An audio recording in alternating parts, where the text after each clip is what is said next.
Hello guys, welcome back to our channel. Episode ആരംഭിക്കുമ്പോൾ കാണിക്കുന്നത് ശ്രീകുട്ടിയോടും അശ്വതിയോടുമൊക്കെ യാത്ര പറഞ്ഞിറങ്ങുന്ന അഖിലിനെയും ശ്യാമയുമാണ്. പിന്നീട് കാണിക്കുന്നത് ആനന്ദ നിലയമാണ്.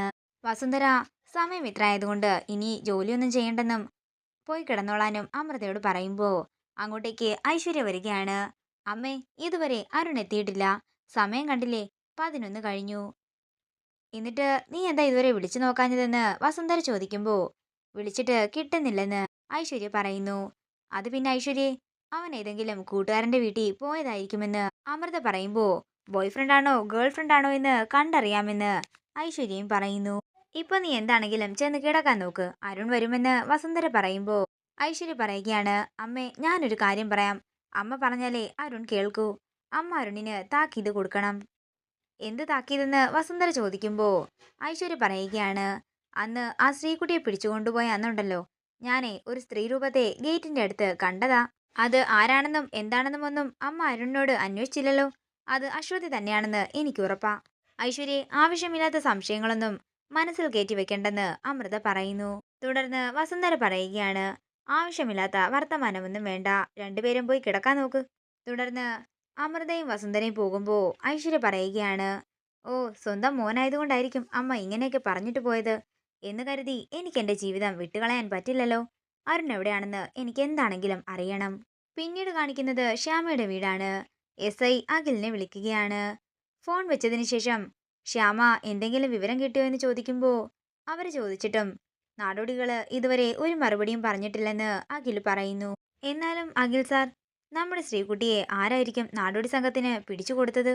എടോ, എന്താണെങ്കിലും അങ്ങനെ ഒരാളുണ്ട്. അതാരാണെങ്കിലും അവരെ കണ്ടെത്തുകയും ചെയ്യും.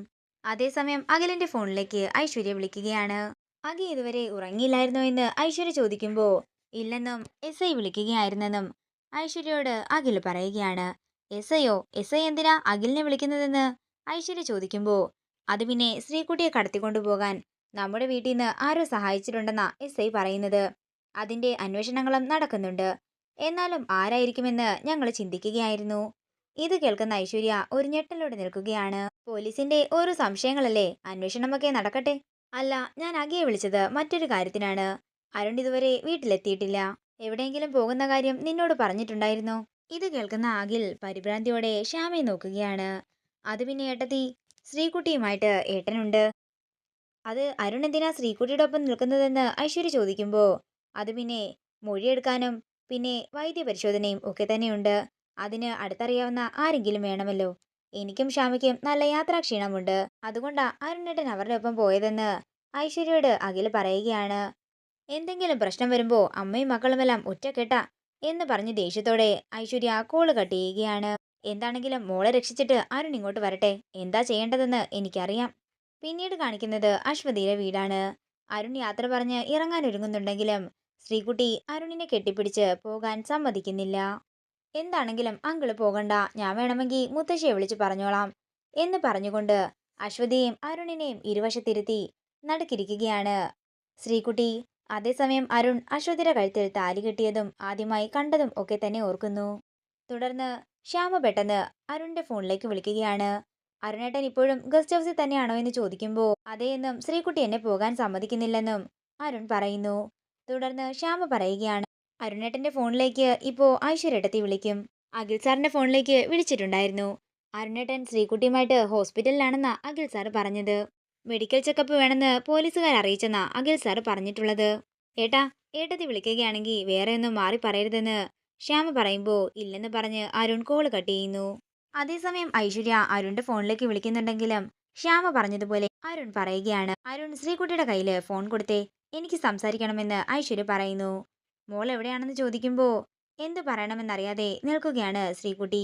ആരൊക്കെയുണ്ടൊപ്പമെന്ന് ചോദിക്കുമ്പോൾ അരുണങ്കളുണ്ടെന്നും പിന്നെ ആരാ ഉള്ളതെന്ന് ചോദിക്കുമ്പോൾ ആരുമില്ലെന്നും ശ്രീകുട്ടി പറയുന്നു. പെട്ടെന്ന് കരണ്ട് പോകുമ്പോൾ അമ്മയെന്ന് വിളിച്ചുകൊണ്ട് അശ്വതിയെ കെട്ടിപ്പിടിക്കുകയാണ് ശ്രീകുട്ടി. പെട്ടെന്ന് തന്നെ അരുൺ ഫോൺ എടുക്കുകയും ഞാൻ ഇപ്പൊ തന്നെ അങ്ങോട്ടേക്ക് വരാമെന്ന് പറഞ്ഞുകൊണ്ട് കോള് കട്ട് ചെയ്യുകയും ചെയ്യുന്നു. തുടർന്ന് ഐശ്വര്യ പറയുകയാണ്, എനിക്കിതൊന്നും സത്യമായി തോന്നുന്നില്ല, എന്തൊക്കെയോ കള്ളക്കളിയുണ്ട്, ഉടൻ തന്നെ കണ്ടുപിടിക്കണം. തുടർന്ന് ശ്രീകുട്ടിയോട് യാത്ര പറഞ്ഞ് അരുൺ അവിടുന്ന് പോകുമ്പോൾ സെക്യൂരിറ്റി പറയുകയാണ്, ഇവളുടെ രഹസ്യ കാമുകനാണെന്ന് തോന്നുന്നു, നാളെ ശരിയാക്കി കൊടുക്കുന്നുണ്ട്. നേരം പുലർച്ചെയാകുന്നു. പിന്നീട് കാണിക്കുന്നത് ശ്യാമയുടെ വീടാണ്. ദേവൻ വീട്ടിലേക്ക് ഒരു ജോത്സ്യനെ വിളിപ്പിച്ചിരിക്കുകയാണ്. പ്രശ്നം വെച്ച് നോക്കിയിട്ട് ജോത്സ്യൻ പറയുകയാണ്, നോക്കിയിട്ട് പ്രശ്നങ്ങളൊന്നും കാണുന്നില്ല. സ്വാമി, മോനും മോൾക്കും നല്ല പേടിയുണ്ട്. ജാതകപൊരുത്തം ഒന്നും നോക്കാതെയാ ഇവരുടെ വിവാഹം നടന്നത്. അതിനെന്താ, ജാതകങ്ങൾ നോക്കാമെന്ന് പറഞ്ഞ് ആ ജോത്സ്യൻ ജാതകങ്ങൾ നോക്കുകയാണ്. അങ്ങനെ ജാതകങ്ങൾ നോക്കിയതിനു ശേഷം ജോത്സ്യൻ പറയുകയാണ്, 10-10 പൊരുത്തം. പെട്ടെന്ന് വാസുദേവൻ പറയുകയാണ്, പക്ഷേ ഒരു ജോത്സ്യൻ പറഞ്ഞത് ഇവര് തമ്മില് ദാമ്പത്യ ബന്ധം ഒന്നും പാടില്ലെന്നാ. അങ്ങനെ ആരാ പറഞ്ഞത്? ശുദ്ധ അസംബന്ധമാണെന്ന് ആ ജോത്സ്യൻ പറയുന്നു. പിന്നെ ഇവരുടെ ജാതകം നോക്കിയിട്ട് ഇവർക്ക് അടുത്ത് തന്നെ സന്താന ഭാഗ്യമാ കാണിക്കുന്നത്. ഇത് കേൾക്കുന്ന അഖിലിനും ശ്യാമയ്ക്കും സന്തോഷമാവുകയാണ്. ദേവകി, ജോത്സ്യൻ പറഞ്ഞു കേട്ടില്ലേ, നമ്മുടെ വീട്ടിലേക്ക് ഒരു ഉണ്ണിക്കണ്ണൻ വരാൻ പോകുന്നെന്ന്. ഇത് കേൾക്കുന്ന എല്ലാവരും സന്തോഷത്തോടെ വാസുദേവനെ നോക്കുകയാണ്. പിന്നീട് കാണിക്കുന്നത് ആനന്ദ നിലയമാണ്. അരുൺ ശ്രീകുട്ടിയെ കാണാനായി പോകാൻ ഒരുങ്ങുകയാണ്. അതേസമയം വസുന്ധര മുറിയിലേക്ക് വരികയാണ്. ഇതോടുകൂടി ഇന്നത്തെ എപ്പിസോഡ് ഇവിടെ തീരുകയാണ്. വീഡിയോ ഇഷ്ടമായെങ്കിൽ മറക്കാതെ ലൈക്ക് ചെയ്യുക, ഷെയർ ചെയ്യുക, കമന്റ് ചെയ്യുക. കൂടുതൽ സീരിയൽ അപ്ഡേറ്റ്സിനായി മറക്കാതെ സബ്സ്ക്രൈബ് ചെയ്യുക നയൻസ് ക്രിയേഷൻസ്.